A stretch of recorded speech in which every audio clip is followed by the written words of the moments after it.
Welcome everyone. It's Wednesday and the debrief is back. Crikey, where has that week gone? Only feels like yesterday that I was speaking to Mr. Styles. Hope you all enjoyed that little video. Welcome everyone. Oh, hang on a second. I need to turn my little iPad down. So obviously the week has passed. There has been some really solid viewing going on the channel, which is great to see. Thanks for your continued support and viewing as ever. So what's been going on for me at the weekend? That was ultimately what this little bit of coverage was initially all about, but it's evolving, getting some guests on, which hopefully brings a new dimension, keeps your appetite whet during the week, and makes you look forward to the weekend just that little bit sooner on a Wednesday. So I headed up to Tamworth on Saturday afternoon. I was due to originally go and run at the buggy F2, F3, F4, F5 national, they call it, end of sort of season event, which is always quite interesting. So I've been told, at Mendip down on the west coast of England, down Weston-super-Mare. Unfortunately, work took its toll and I had to work on the Saturday morning. So I entered Tamworth, headed up and did a bit of racing there. They got a new carpet, as Mark alluded to last week. The traction was fantastic. Really only round one, maybe round two. The traction was a little low, but other than that, it went up really well. And a packed meeting. I think there was 3 or 4 heats of 12th scale and a heat of GT12, which was good to see. Seriously competitive. Likes of obviously Mark Styles, Aaron Morley, who else was there? Jody Sherritt, and Daniel Robbins was there as well. So some people obviously putting in a bit of time, getting some practice in, ready for the nationals and the various things that are coming up. And I enjoyed it. It was the first time really out with my Schumacher E4 that I've gone back to after running the X-Ray X1221 for a little while. There's a few reasons why I've gone back to that, and maybe I'll discuss that at some point, maybe this evening. But Andy Murray was there and he offered up some really sound advice, and it was really good. I went there with a couple of cars. Going to do some modified this winter, and I've got a couple of variations that I wanted to try out, and Andy was there and we're just having a bit of a chin wag, so it was really nice to catch up with him and see and hear what's going on with him. He's been mainly involved with the touring car side of things at Schumacher, which is great. And as usual, there was a strong Automatics crowd there, so it was good to see. So nice fun evening for me. Got a bit of testing done, and as I say, it's just nice to familiarise myself again with the different chassis. Unfortunately in the B final, but there was only 7 cars or 6 car finals, 7 car finals. I won my B final quite easily. But it was good. It was a nice evening to get back. And I have to say, I did feel a little rusty on the old thumbs. Obviously, been driving buggy for the summer. Reactions are very different. Steering is more immediate, as we all know, with 12 scale racing compared to the buggy. So that took a few rounds to get used to that. But eventually got there, and the car felt pretty good. Felt a bit sluggish. Ordered myself some new lipos ready for the winter season. I feel that was a slight issue. But my motors, tested all of those. They're all still in good shape. So I'm confident with that. And look forward to what is going to be a really exciting few weeks now. Hopefully you all appreciate that we've got the RC Race Car GP coming up at the end of September. There's still a few spots available for that. So if you haven't done so, check it out on the rcracecar.co.uk website. Booking in is there, where you can pay and fill in all your details. Modified and stock racing is available. I'd really like to get you to come along. Of course, I announced the workshops that are going to be hosted by Alexander Hagberg, David Spashett and Mark Stiles. They're all going to be streamed. One of the workshops is going to be on just driving, and one of them on chassis. So there's a couple of opportunities to pick the brains of these guys. I'm going to try and keep it strictly to half an hour each time. That way it really keeps the questions coming in, keeps the answers thrifty, and hopefully we can get through as many topics as possible. There's going to be a certain new car release. I'm not going to say who, but it doesn't take an Einstein to work it out. Well, actually, there might be 2 new cars being released at the event, and I'm really excited to have an opportunity to show those cars to you via their sort of ambassadors, as it were. They're going to be running them on the day, so stay tuned for that. So that's really exciting. But I want to sort of move along and get my first guest on. So just as I talk to you, I'm just going to give him a little call in the background here. The beauty of technology here. Hopefully we can get him to come up successfully. So just while it's ringing, hopefully he is there. Let me just make sure he's come up on my screen, and yes, he has. So this chap, Andy Smith, is a super guy. It feels like he came about 12 scale with a bit of a bang. It was obviously clearly, I don't really know his background with racing, and that's one of the reasons why I wanted to get him on tonight. But he won a national this year. He is the he is the legend that runs Chesterfield. He's put a lot of time and effort into Chesterfield, and he won a national this year, as I just said, and so he's got a lot of game on his side. So let's bring him on and introduce you to Mr. Andy Smith. Good evening, Andy. How are you? All right, I'm fine. You?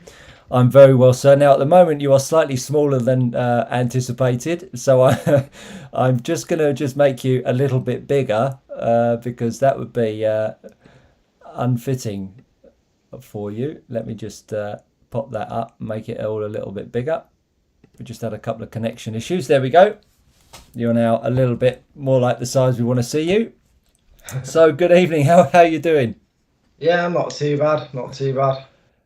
And are you looking forward to what's coming up this weekend? Yeah. I'm looking forward to the last round. It's a shame it's going to be at the last one at this venue, but it's going to be a good one for the last time there. No doubt, and you've no doubt got a good track set up for us. Yeah. I'm quite happy with the track. You sound like you're holding your cards close to your chest there, Andy. It's a little bit different. So it's got. Oh, we've just lost him there by the looks of things. Bit of high.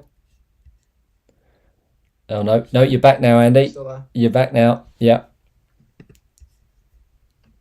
So yeah, it's technical with a bit of high speed. So it's a bit 50-50. Brilliant. And is the roundabout making an outing? No, the roundabout isn't on this one. It got safely put away in the last round.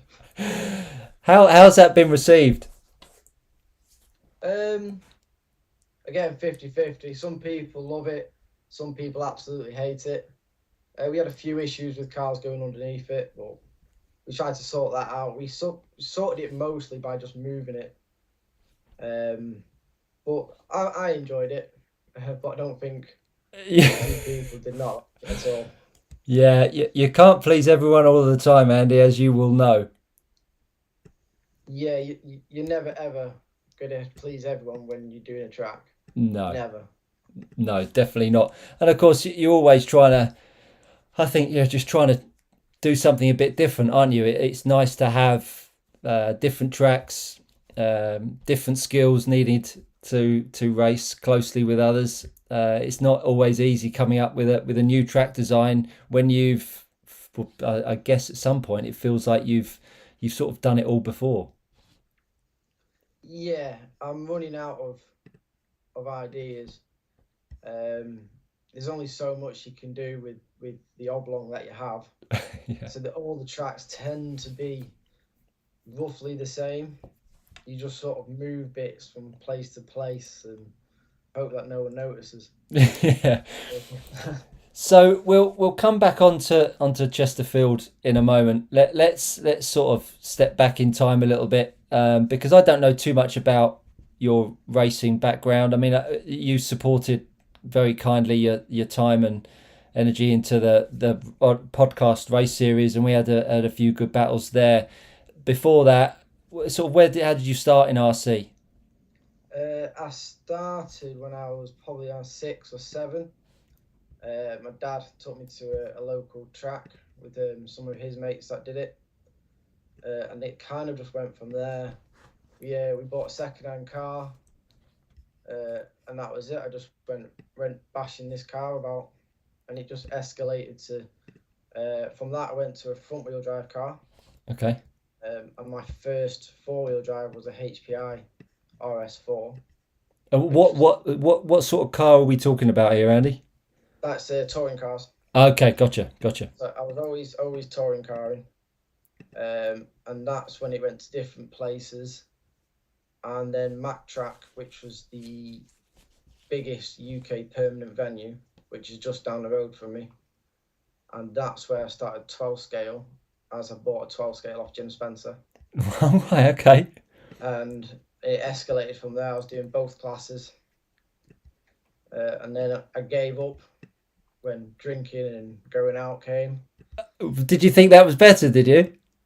I did at the time. I wish I never did it. And then I came back about 5 years ago now, and just stuck with 12 scale for now. And have you scratched a bit? Have you got a bit of an itch for the other class, the touring car? Yeah, I've got a big itch to get back doing touring car. Have you really? My dad is not overly impressed with the idea, but I'm sure he'll settle into it eventually. Well, we've got a few questions coming in, which are always welcome, guys, and thanks for throwing those in. So, John Simpson, good old John from Average Paint Jobs or Paintworks or something like that. He's Scottish. That's all we need to say. He says, "Burn the roundabout, Andy. Burn it." Like it. so that sort of that shows you where he's coming from. Now we've got Force Raceway, and I just want to let people know that next week Force Raceway, Joe and Greg are going to be on the show, so it's going to be great to have them on. And we've got a very special guest next week joining them as well, young Tony Wade. So that's going to be one to watch out for. But Greg and Joe say they love the roundabout. So there you go, two polarised opinions right there. And then you've got Alan Curry, who also supported the on-road race series. He says, save the roundabout. Now, question, we've got Mr. Styles chalking up. I mean, if he wasn't involved enough next week, he wants to get in on your act as well. Have you changed? Oh, hang on a second. So Andy's dropped again. So we're going to have to get him back on. Having a few connection issues on Andy's end by the looks of things, but that's all right. We can work through it. This is live TV. We can live TV. Let's get him back on. Hopefully we can work that out. Come on, Andy, pick up. Sorry, everyone. Let's see if we can get him. Andrew is unavailable at the moment. So just while we try and get him back on, I will get the question read out that Mr. Styles has asked. Have you changed anything? Hang on. Is he back? Yeah, he's back. He's back. Okay, hold on, Andy. Getting you back on. What, you living in the woods or something, Andy? He's gone again. Oh no. Andy, no, don't do this to me. This is torturous. We're having a good conversation and now you're leaving me. So Mr. Styles says, have you changed anything about your approach to racing? Hang on, I'm still calling him. Don't go anywhere, anyone. Stay with me. We're going to get him back on. Going to keep trying. Oh, here we go. There he is. Are you back, Andy? Fingers crossed you're back. Come in, Andy Smith.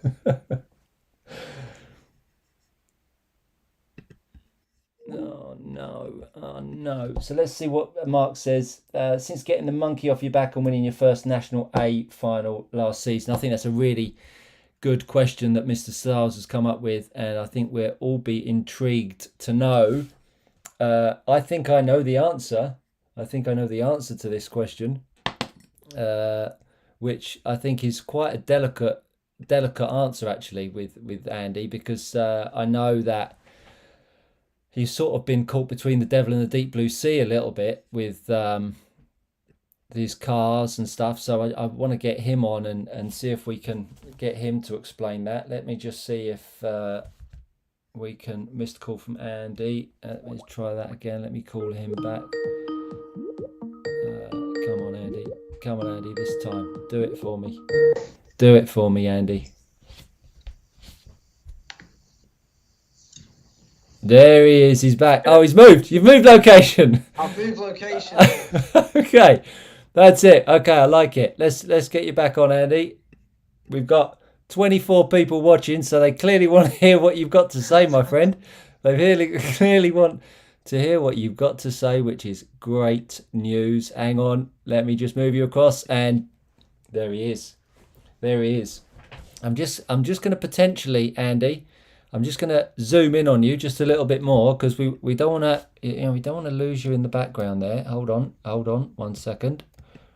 So what Mark Styles has said or asked you is, what have you done differently to get the monkey off your back, as he calls it, to win your first 12 scale national? Now I was saying, there you go. Now there's that grin that I knew was going to come with that question, because you knew someone was going to ask it. So I know that this is a bit of an uncomfortable sort of change of tack for you. So perhaps go ahead and explain what happened. I was having trouble, like lots of trouble. And you're not talking about your hemorrhoids, are you? You're talking about trouble with your car. The national I left Tamworth early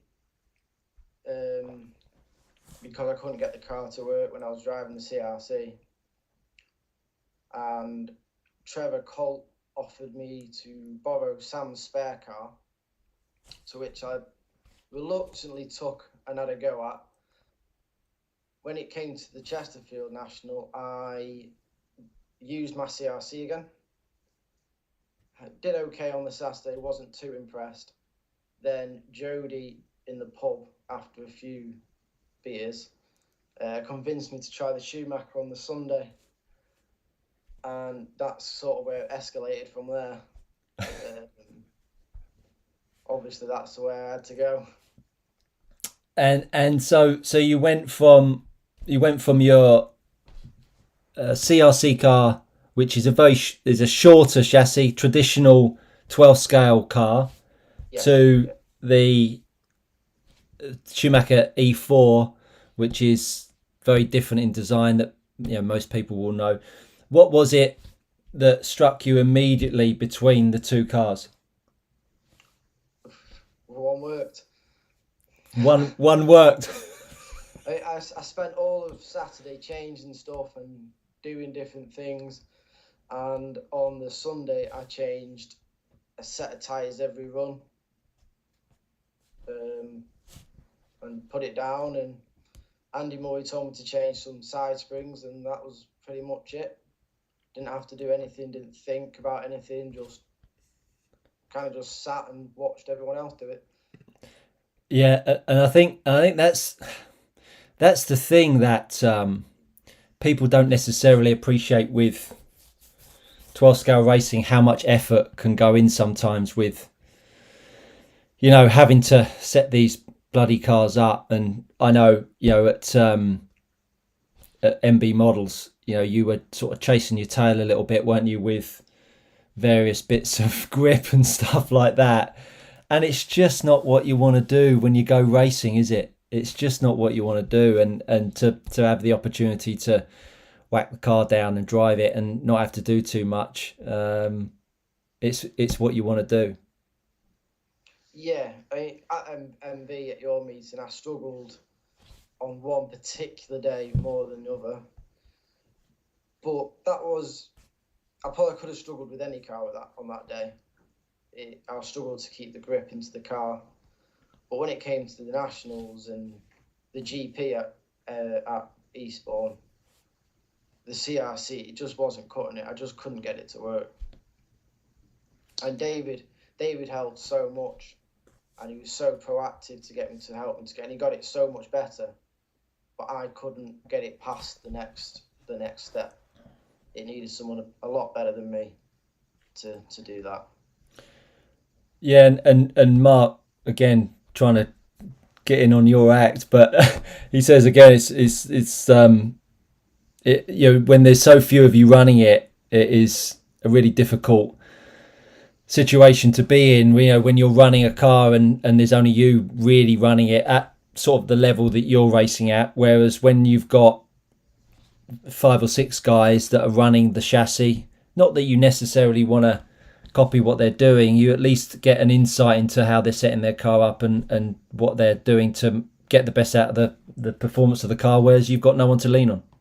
Yeah, I like Mark will bounce off the other lads.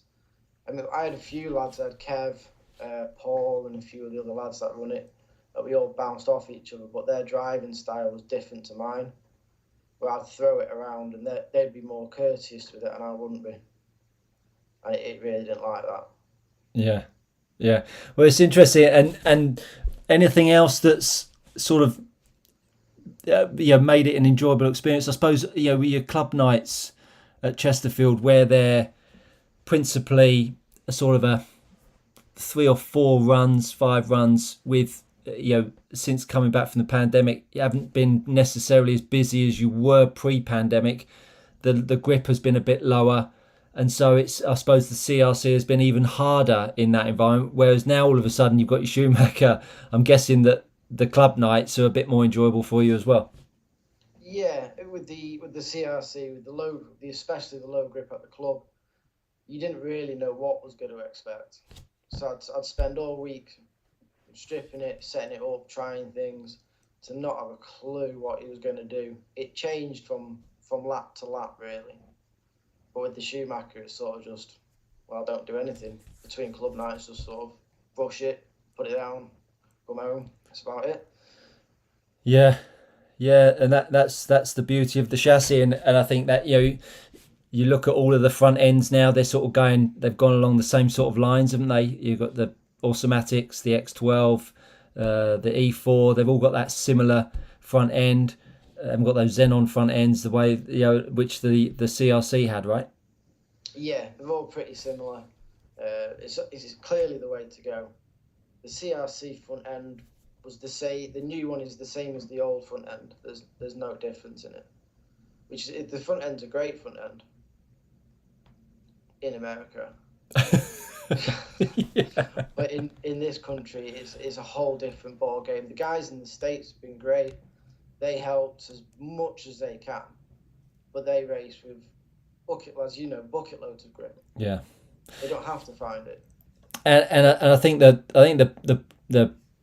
problem that you also had, obviously Kev is a sort of a staunch CRC guy, and obviously I'm guessing that he was probably one of the reasons why you initially ran it, was it?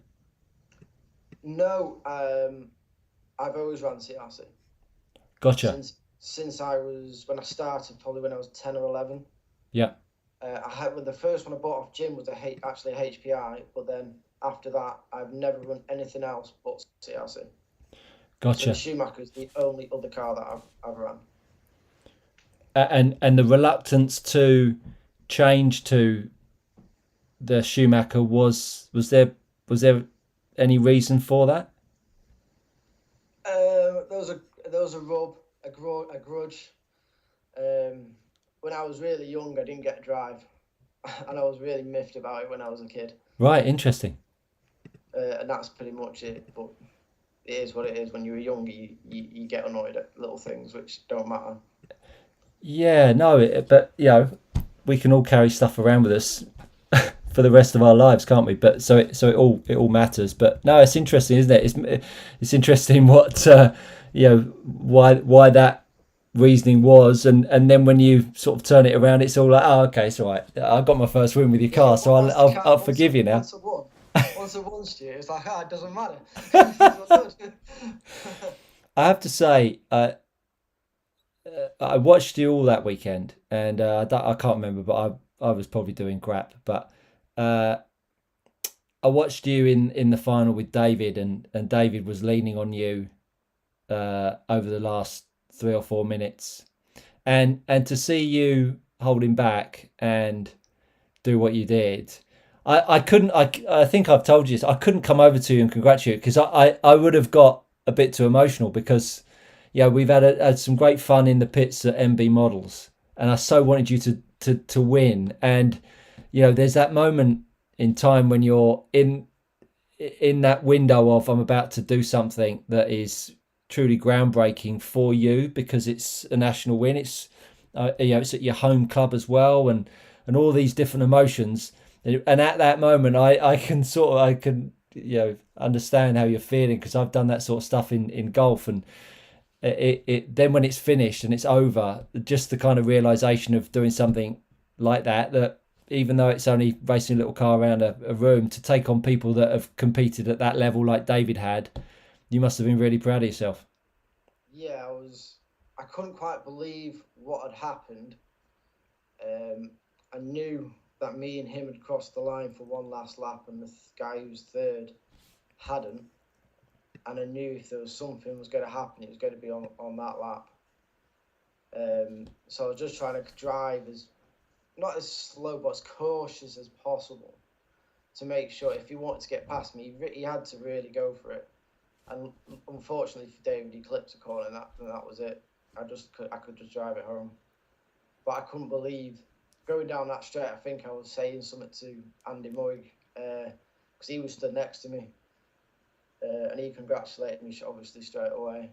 But it was a surreal moment, really. I'm sure. I don't know, but did Kenny Rogers film it and get it? No, Chase Mattman filmed it for me, Cool. and did a little commentary on it as well, which was quite cool. Oh, fantastic! Quite good turn for him. I bet you won't be deleting that one. Oh no, that's saved. So obviously the floodgates opened, all the sponsorship came in, the cash was rolling in, you had to be fighting off all of the women and the holidays and the prizes and the TV interviews and all that kind of stuff. After you got through all of that, how do you see this year going? Because it's impossible not to set a new bar for yourself, set different levels of expectation. How do you see the next 6 months going for you and 12 scale? The goal that I've got for the next season would be to podium at the end of the championship. So come second or third would be great. First is definitely not on the cards, I don't think. But I'd like to be second or third in the championship. That would be my goal, and then the year after that, potentially first. If I can take third off Styles, I'll be quite happy. Yeah. I think there's clearly a very different. Well, it feels like there's a very different. I don't know. I think Styles has sort of set a bit of a.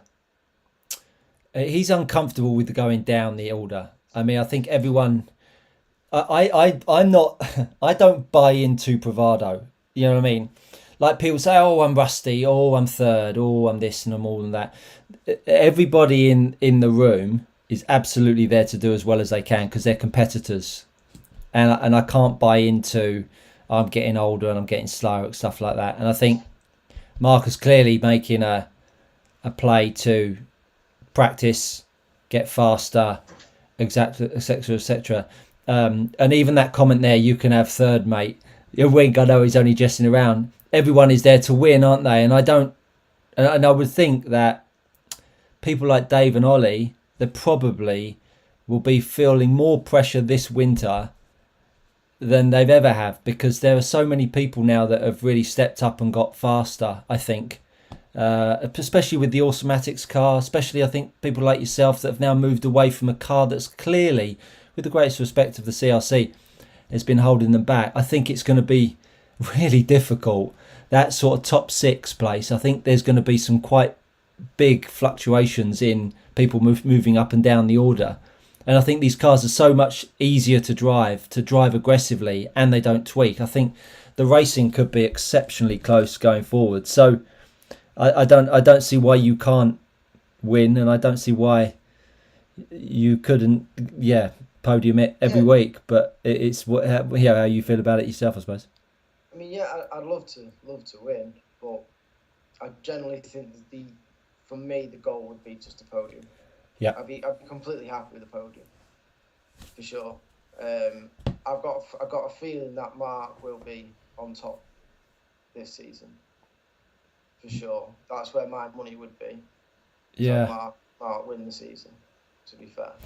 Yeah, it's difficult, isn't it? Because I think you look at these Tamworth events, and you look at where else did I run in, and it was going well. Oh, your place at Chesterfield. Yeah, Chesterfield. I mean, super quick.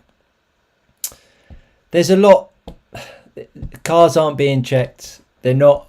I mean, I'm not. I'm certainly not suggesting anything untoward is going on. But I'm just gonna put it out there, because I like controversy. I'm just gonna put it out there.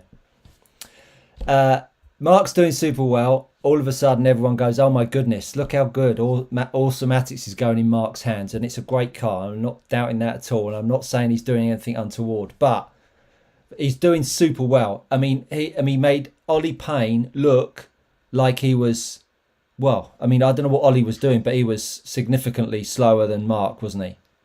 On that day. Chesterfield, yeah. And he was significantly quicker than anyone else. I mean, that is a perfect advertising slogan for an Automatics car. Mark suddenly.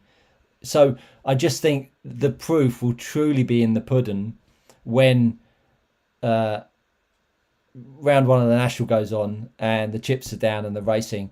I think that will be I think that will be the true testament of how good the Automatics is, how good Mark has become, how that reapplied himself, and ultimately where you stand in that hotbed of being one of the top 5 drivers in the UK. Yeah, I agree. Yeah, we'll definitely see what happens when the gun goes off. National series come along. Because I know that everyone tests these shootouts, your meeting, everyone will test and test and test. And then when I might think I'm doing really well. And then the National comes up and I'm a lap down off Ollie, Mark, David. And I'm going, well, what happened here? It's only been a month. And it's interesting, isn't it? It's going to be, hopefully, these events coming up. You've got my event, got Masters of Foam, you've got the FGP at Eastbourne, haven't we? So we've got three decent size events before we get to the national season to whet people's appetites and an opportunity to run. Are you doing Masters of Foam? I can't this year. I can't do Masters of Foam. I can't even do Eastbourne. Oh no! It's this year has not been. The end of this year has not been very good for racing for me, with different things going on. I can't get over to Masters of Foam. I can't get down to Eastbourne. You haven't said that you can't get to my meeting yet, Andrew. Because I'm still trying to get to your meeting. Come on. I want you there, big guy. I want you there.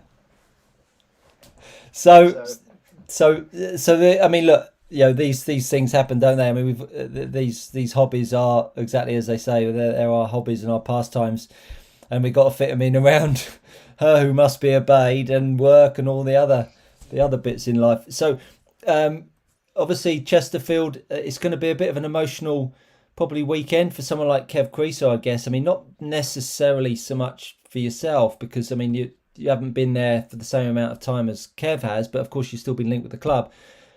Moving venues, it's going to be an exciting new venture for you. What will you miss about, before we talk about the new venue rather? What will you miss about the current venue that you're at?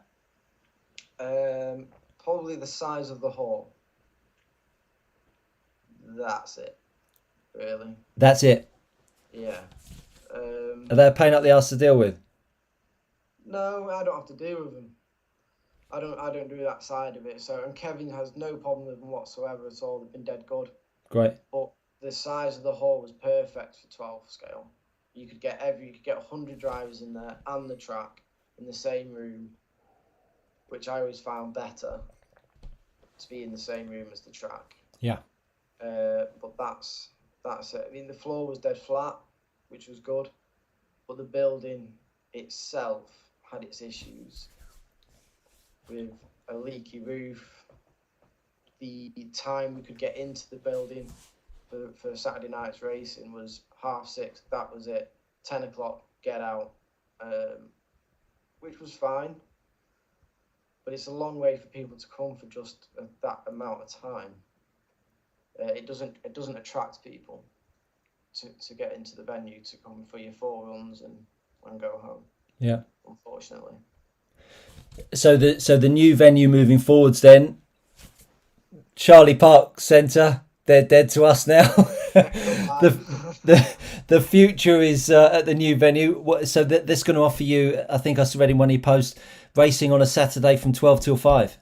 Yeah. So we can get in at 12. That's 4. If we can have 4 rounds and a final, which is obviously it's more racing. It's a bit more relaxed atmosphere. We can still, in the club nights, we can still pit in the same hall, which is great.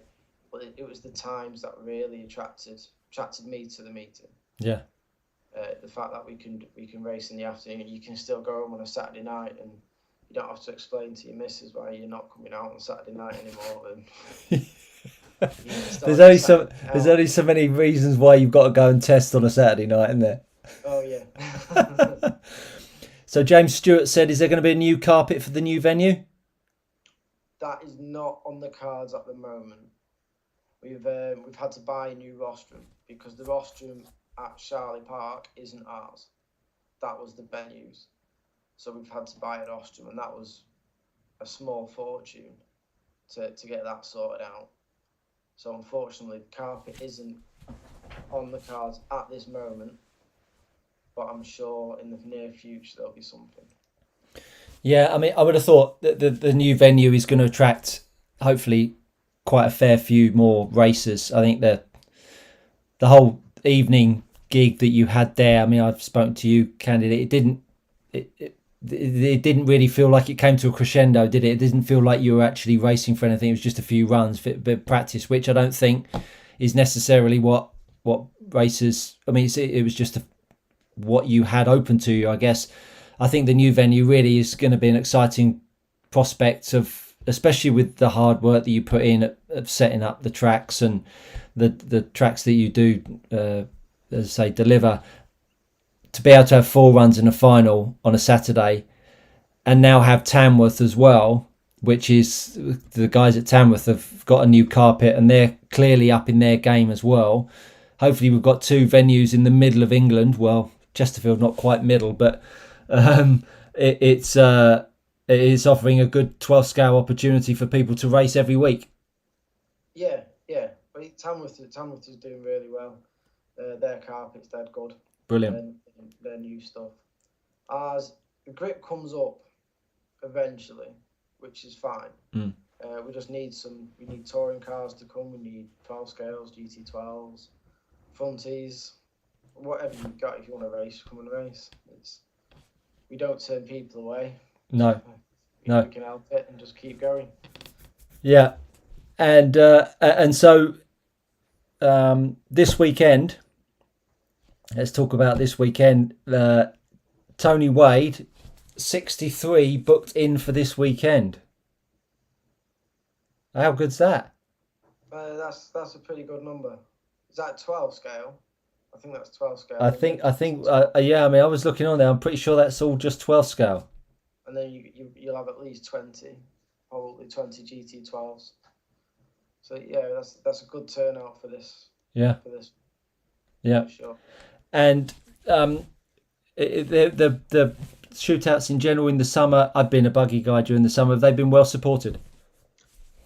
Yeah, the first round was good, and then you sort of get the summer holidays, and the weather was scorching hot, and we had a few cancel. I get it. Who wants to go sit in a hole for 2 days or a day when it's beautiful weather outside, or you can go buggy racing or touring car racing outdoors. So the middle two are always a little bit lower than the first and the last. So you get loads at the last because they're gearing up for the 12 scale season. The first one is like, yeah, I'll go a race because it's still a bit miserable outside. But this middle two, it's I'm on holiday with the kids or the wife or whoever you're going away with. But that is generally how it works. So give us some insights into what you're going to be doing for those guys that are running a Schumacher chassis this weekend at Chesterfield. I've got to tell you, I'm one of those guys. Where are you going to be starting with your car? Let's go. Oils across the chassis. What are you going to do? What are you doing on the front kingpins? Kit basically, so 20k on the front. So you're going 20k on the front. Then you're going to go side damping. 12. And then down the middle. 50. Interesting. Okay, like it, Andrew. Like it. And then it's all kit. Say again, it's all kit. All kit. Listen, this is not helping the stockists of Schumacher spares and hop ups. This kit business, I mean, that must be like a swear word in any model shop in the country, mustn't it? He runs kit. Whew. No. So you're running kit, and then what about the front springs? White. Yeah. Side springs black. Yeah, until the grip starts to come, and then switch to silver. Then a bit of silver, like it. Will you be changing your oils as you go along as the grip comes up? No. Really? I'll leave that how it is. I never bother. Everything seems pretty good. Can't be asked. Yeah, pretty much. It'll go. If it's working, I tend not to try and change it and just concentrate on not crashing. Yeah. And what body shell are you going to be running? I'll be using the MT21. Okay. And how high will you be? Use the Keta. Sorry? A lot of the guys now have switched to the Keta shell. Yeah.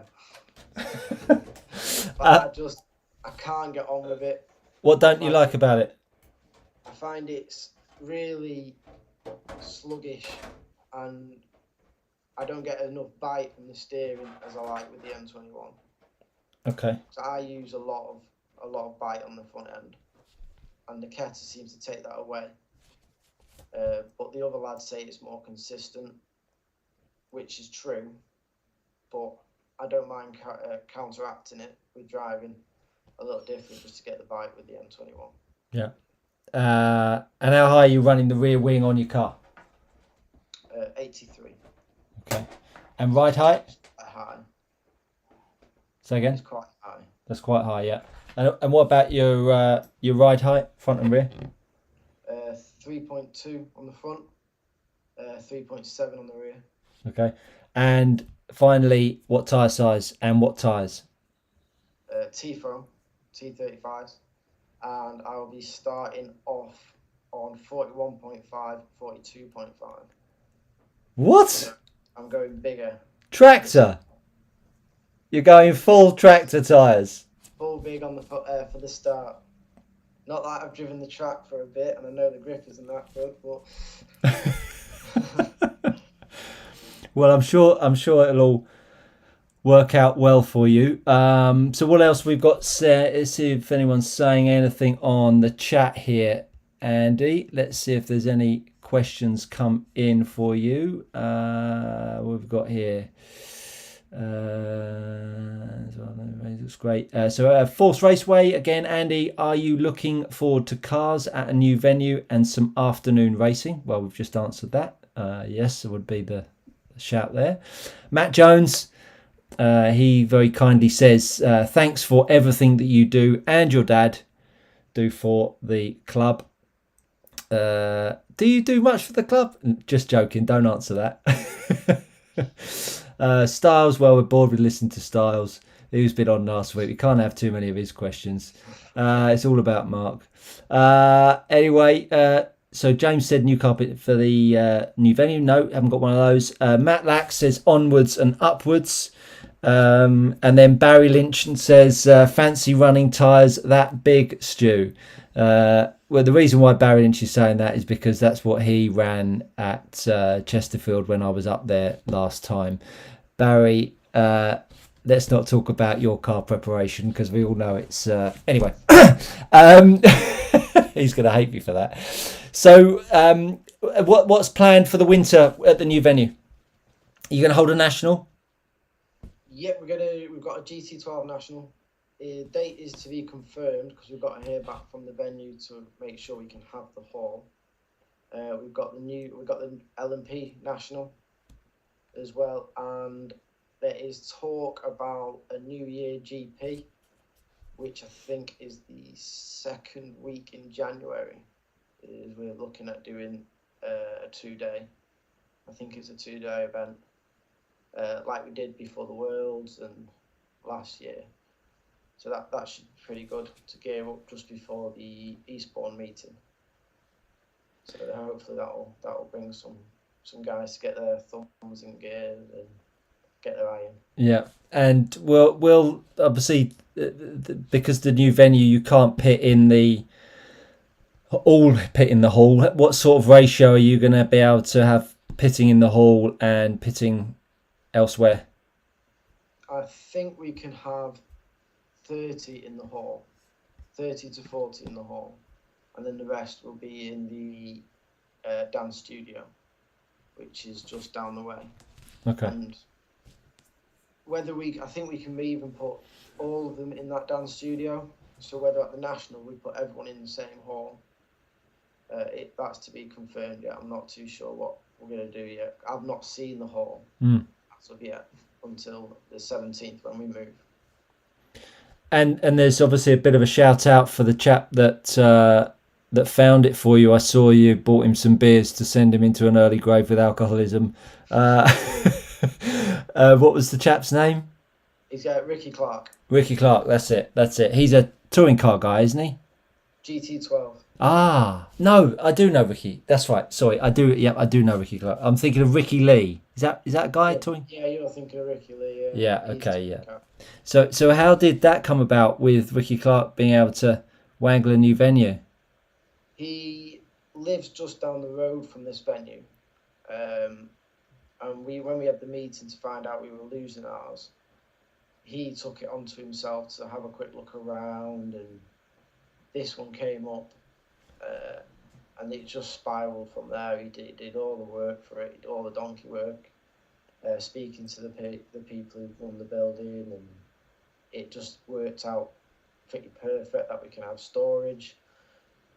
They're so flexible with what we can do. As long as we protect the floor, they're not really bothered. That is the main thing. But Ricky was just, he lives down the road from it, and it just all fell into place. Brilliant. And this weekend, just give us a quick rundown on what the schedule is. Doors open at 2. Now here's my big question, Andrew. Do they open? The question is, and do they open at fucking 2:00, or are they really opening at 12:45? No, the doors are opening at 2:00. So when I walk in that hall at 2:00, I'm not going to see the whole Schumacher team got fucking 50 seats saved. No. Okay. 2:00, the doors will be open. Nobody is allowed in before 2. I'm holding you to that. That's fine. I'll save you a space. No, you won't. Actually, please. No. So doors open at 2:00. And what's the schedule of events on Saturday? The Saturday we should be racing from 3. I think there is 2 rounds of practice, followed by 3 qualifying. And then on the Sunday, doors open at 8 or 7:45, 8:00. And then there's another 4 rounds of qualifying and a final on the Sunday. Should be done for about 4 or 5:00. Very good. Traveling. And there's still room for people to book in? Yeah, there's still loads of room if anyone wants to book in. Just go to the website, follow the link. What's the website address? carsrcracing.co.uk. Tested you. Think then. Tested you there, didn't I? Now, can I give you some very generous feedback? Yeah. On your car's website, there's a big sign that says COVID update. That's gone. Are you sure? I got told it was. Okay. Well, no, only reason being. I think that went today. Right. Okay. I discussed it today, and it's been deleted. Cool. Because what time to say goodbye to the COVID update. Yeah. Because I went on the website and I couldn't work out where to book in, but all I saw was COVID, and I looked past that and I looked down, and funnily enough, someone else I saw on a feed on, I think, Cars somewhere, that said he had done the same thing, seen COVID, and I thought, okay, well, I'm not the only one, and it was just that's all I was going to say. That has definitely gone. That's wicked. Sure. That's wicked. It's a nice website. Andy, look, it's been super insightful having you on the show this evening. If internet proves us better than yours, I'm going to aim to stream the shootout this weekend, all being well. I normally get it okay up by the what we used to call Bowen balcony, down the balcony over in the corner there, and hopefully I can stream it because I think it's always good. I mean, so many people have watched that Tamworth coverage that I did on Saturday. I've had like over 400 views on that, and about 5 hours of coverage now, 5 hours of viewing. So I think it's definitely what people want to see. And we've had at one point we had 30 people watching us to twiddle on. So it's certainly growing, and people want more interest. So I'm going to try and do that on Saturday. So thanks for your time tonight, Andy. While you're here, is there anybody that you'd like to thank? Sponsors, your dad, anyone that helped you along the way? Yeah, I'll thank my dad. Yeah, might as well. He started me racing, so obviously my dad's been a big part of it. David at Zen Racing, Schumacher, Andy Murray, and you obviously got your likes, Kev and Trevor, who run the club. Big thanks to them too. Yeah, they're Kev and Trev. They're sort of a bit of unsung heroes, aren't they? Kev's been doing it a decent amount of time, and perhaps we should get those two on this show at some point. That would be a hell of a watch, wouldn't it? Getting Kev and Trev on. I think you've got to do that. I think that is. It's the Kev and Trev show, man alive, and we got to get that ponytail cut. That's what we need to do. 100%, that needs cutting. Andy, I really look forward to seeing you on Saturday, my friend. Thanks so much for your time, and see you next time. See you later. Cheers, bud. So that was Andy. Very nice chap indeed, as you will all agree.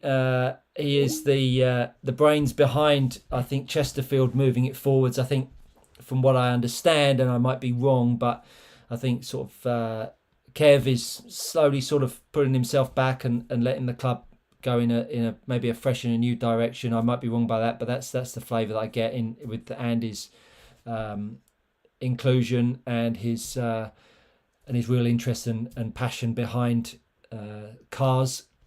Just had a little question come in from Force Raceway.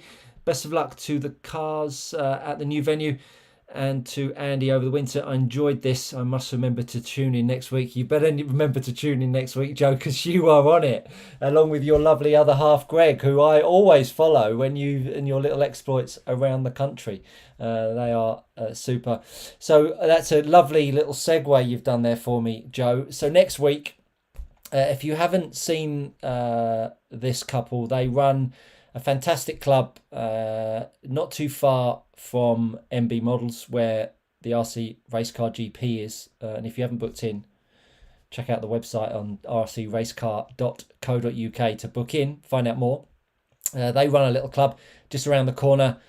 GT12, LMP, Tamiya, Hot Rods. A fantastic venue that they refurbished through the COVID pandemic, and they've put together what I believe to be arguably one of the best clubs in the country. Certainly the passion behind it is absolutely unparalleled. They've got a great little restaurant there, and it looks like they've got a real hardcore group of members. If you haven't checked them out on Force Raceway on Facebook. Joe and Greg are going to be joining us on the show next week, as is the one and only Tony Wade, a legend in his own front room. He's going to be joining us, and hopefully we're going to get some really good quality live action coming to you this weekend from about 3 p.m. At Chesterfield. I've got myself a new little camera. It can move around and pan in, so hopefully that'll get some good action on the weekend and for the finals. So if you haven't checked out all the content that I've created on this channel, please do so.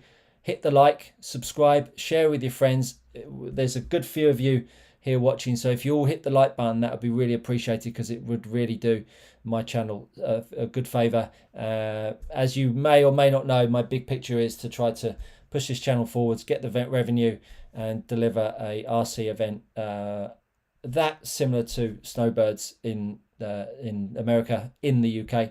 So help grow the channel, spread this beautiful hobby that keeps us all occupied during the summer and winter months. I look forward to seeing you at the weekend. Hope you've enjoyed it. Stay tuned next week, and I look forward to seeing you all trackside soon.